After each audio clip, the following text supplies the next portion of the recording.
Well, hi everyone, Jim here, and welcome to Jim Flies 2. I have a video here on a recent drum kit restoration that I did. Now, it's not a full video where I'm talking about each and every little single thing that I do on the restoration. What I did is I just took little segments here and there, kind of the progress rather than specifically the each step and exactly what I did. The drum set was very old. It was a 1970s Tama Imperial Star in gold, metallic gold it's called. To me it looks more like dreamsicle orange. Kind of a cool color that came out in 1970 and went to about 1980, I guess. The first one I'd ever run across. Anyway, you'll get some before and after photos and some commentary on it. The situation is, and again, I'm sorry if this comes up in my video clips, but I was contacted by a woman whose husband had been diagnosed with prostate cancer and also Parkinson's disease. So kind of a double whammy, and he's probably they are about, I would say, about 70 years old, maybe 68, something like that. Anyway, he used to be in a very popular show band in Milwaukee in the 70s and 80s, and I can't tell you the name because I don't remember, but they had changed names several times. Anyway, enjoy the video. It's just kind of a rundown of it, and there's some kind of neat things about it. I think you want to check that out. Thank you for liking and subscribing and commenting. That's really nice when you comment. And stay tuned. I'll be doing another drum cover sooner than later. And I also have some good gig stories that are coming up. And I'm not sure what the next one will be. But stay tuned to check it out. Hit the notifications bell so you can find out. All right. Thanks a lot. Take care. So here's what happens when you leave a drum set out in, I don't know what kind of storage, out in a shed, out in a garage for 33 years. 33 years this has been sitting. The guy quit playing after 1987. It's 2021 right now. He quit playing, and because of some circumstances has decided to kind of take it up as a hobby and retirement, and because of health concerns and recuperation. But if you ever put a drum set away for a while, please put it in a location where it's dry and not subject to a bunch of moisture. And look at this aluminum pot metal corroding. This white crusty stuff. Now I have an acid solution that's going to do a number on that real quick. But I'm not going to leave it in here for very long because that would start to attack the aluminum itself. And I don't want to do that. But I've got to get some of that off. Then I can wire wheel it. But my goodness. This beautiful old Tama set from, could be anywhere from 1970 to 1979 or so. But it is in wicked shape. So we're going to try and, we've already cleaned up some of the stuff, but this is bad. This is really bad. Well, this is the Tama Imperial Star floor tom. I don't know what happened to this. It was obviously stored, like I said, you know, in a shed or a garage or, oh man, but there's this white chalky stuff all over it. And it's horrid. So I'm continuing to clean this baby up. Of course, I can knock the surface rust off, but it's not going to restore the chrome plating. This is not worth doing replating on, and they didn't ask for that. But check out these bearing edges. That's bigger than any Ludwig or Slingerland that ever existed. They're just fat. Look at that. And there's not much of an angle to them. maybe a 20 degree. Anyway, I should measure that, check it out. They were good sounding drums though. Mahogany shells and pretty thick, nicely round. But pretty reasonably cost-wise too back in the day. Well, this is what a Zildjian hi-hat cymbal looks like after sitting for 34 years in a, I don't know, damp basement, a damp garage, an awful environment. We can tell that the cymbal is pre-1982 because it's hollow logo. I was told that this stuff comes from the 70s. I don't think they started putting the logo on until 77 or 78, I think. So they did that for about 4 years, and then they went with the full logo. But I have an amazing solution that contains hydrochloric acid and water. It's called Inhibited Water Meter Cleaner. And that decalcifies really quickly. And it's not going to hurt the bronze because there's an inhibitor. It's also not that strong. As you can see, my hand is not melting. And also, they're not going to take that logo off. I'm not going to polish this cymbal. I'm going to do what Zildjian recommended doing in the 1960s and 70s Zildjian catalog. They say, under no circumstances should these cymbals be polished except by a professional, because they were afraid of people heating them up.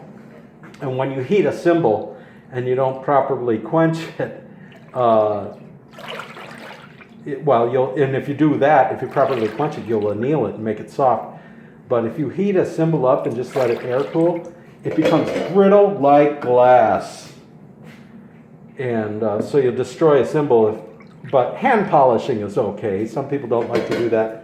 But I'm going to use what they recommended in their 1960s catalog, which was Comet, Bonami Cleanser, Ajax. I've used that stuff for years, and it cleans all that dirt and grime out of the pores.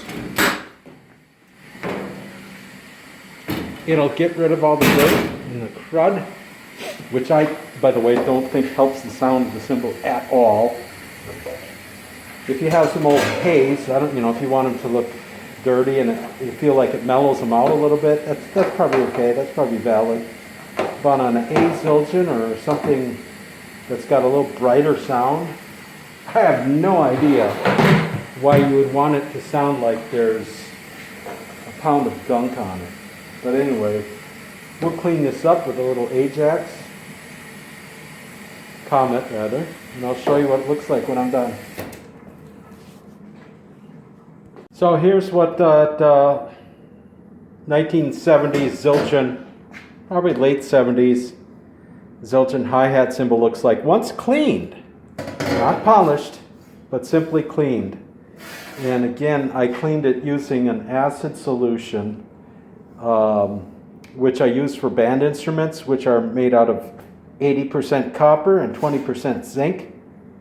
These are made out of 80% copper and 20% bronze, B20 bronze.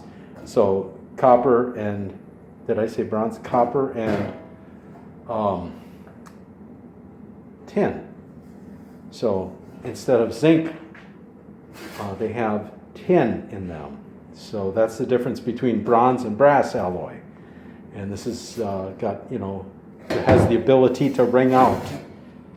So that's how I kind of clean my own cymbals from time to time, because they get skunky sweat, and, whatever, salts, things like that, and they get spotted and they get kind of green, and, you're playing your hands on your drums using your brushes or whatever, and those stick marks then pick up off the drum and onto the cymbals, and over time they look really gross, but there's no need to polish this with a buffing wheel. I wouldn't do that. And really no need to go after this with hand polishes either, unless you want that real heavy-duty shine. And then if you do, well, you know how to do that. This does just fine. You never know that that had been sitting in a garage for 34 years, wasting away. Well, the progress continues on this 1970s Tama Imperial Star. We got some of the heads in, one of the drums done. Finally got the foot pedal turned into me. I already cleaned that up. More tom-toms came in, 3 more tom-toms. That one's already been dealt with. But today I got back from lunch and here is a trap case. Let's see what's in it.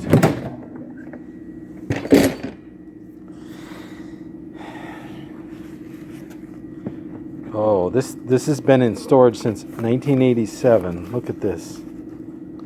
We got a SM57. What do we got? An SM57 Unisphere 3. Pretty stanky looking. A PL6. Oh my. Oh my. That is just corroded beyond belief. And a Unisphere 1. Oh, this is rotted. Look at that.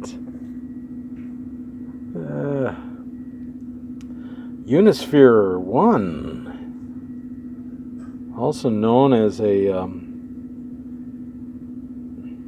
PE56 Delta. Basic talkback or vocal mic.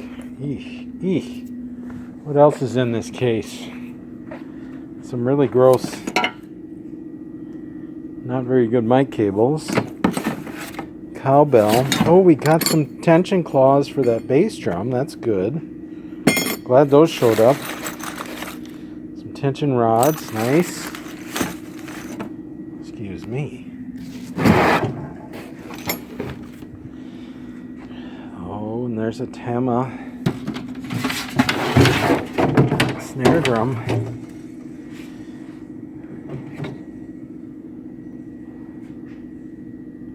That's pretty nasty. What do we got on that for a batter head? 1 tension rod. An old Ludwig silver dot. With tape. Oh my goodness. Oh my goodness. This is pretty... I want to take a bath. Oh my. This is missing some stuff for that throw. I don't think... Yeah, I'm not sure what we're going to do with that. Maybe I'll find some parts. Let's look. What else do we got?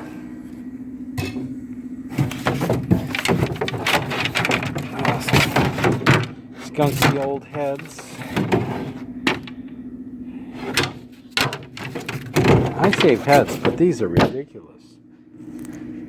Now that's a well-used drum head. Yipes. Here's an original Tama Ambassador.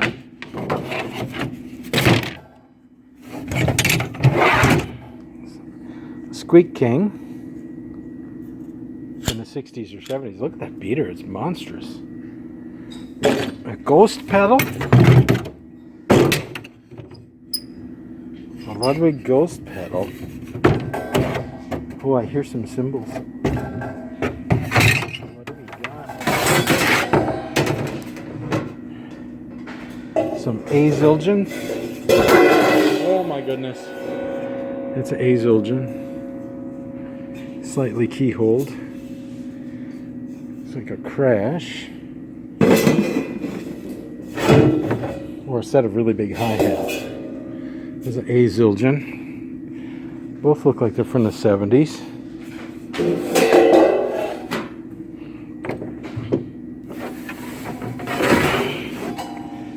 What do we got here? It looks like an old K. It's an old K Zildjian hi-hat cymbal. Where is that? Is it not showing? There it is. K Zildjian. Istanbul. It's not a Canadian K. 60s. 60s, maybe 50s. Look at that profile on that.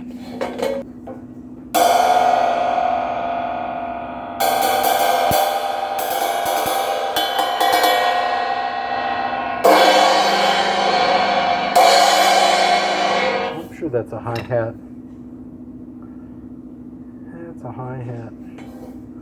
14. 15. It's a 15. Maybe it's not a hi-hat. Maybe it's a crash. Not cracked. That's pretty cool.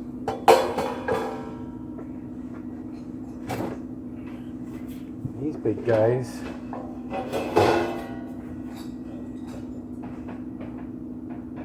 What do we got here?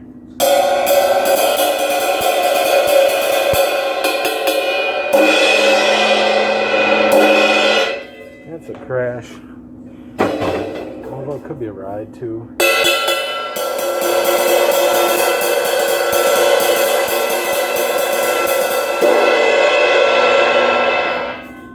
What do you think, Scott? Crash? Ride? Crash ride? Crash ride. Or monster set of hats.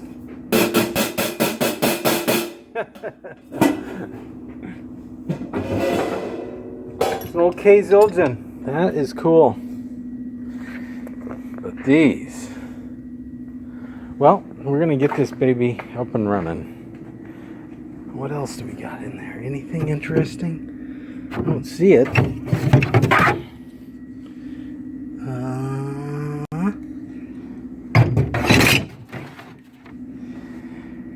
Tales from the Crypt. It's like you're waiting for something to jump out at you.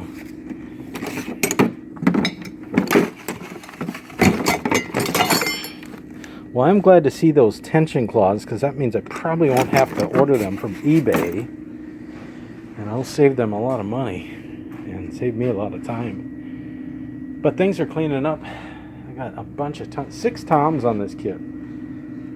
4 mounted, a 16 and an 18-inch floor, a kick drum, 5-star snare drum, and now this snare drum. But that is... I'm not sure what's going on there. I don't see the throw off complete.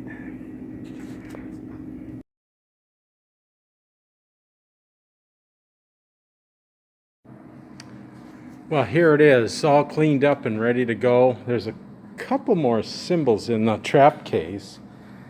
Got the hardware cleaned up, the shells cleaned up, a ton of tension rods replaced. New front bass drum head with the Tama logo. These were all rusted. They're still pitted through the chrome, but they're, at least it's clean now and they can move. Had to replace a couple of these brackets with some Gibraltars. New heads on tops and bottoms. Pinstripes on the top. Ambassadors on the snare drum. And E-mat on the kick drum. That pedal all cleaned up real nice. Remember this hi-hat, how gross that was? That was so bad. I've never seen anything like it. Got some nice old A Zildjians here. 18 and 20 inch and a 22. Also have another 20-inch crash ride in that, and an old K, an old 15-inch K Zildjian. Got this snare and mechanism all replaced and working.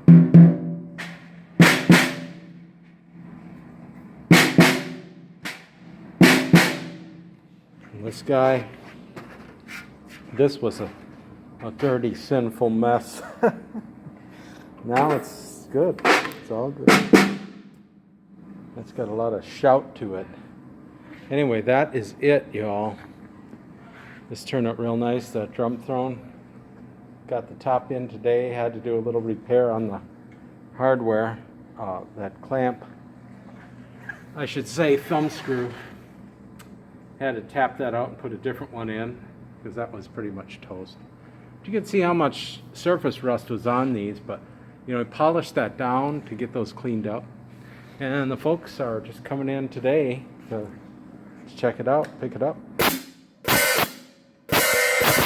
Those are nice old new beats. They're a little thinner. I like them. Anyway, that is somewhere between 1970 and 1980 Tama Imperial Star in gold, wasn't gold silk, satin gold, I guess is what they called it. There you are.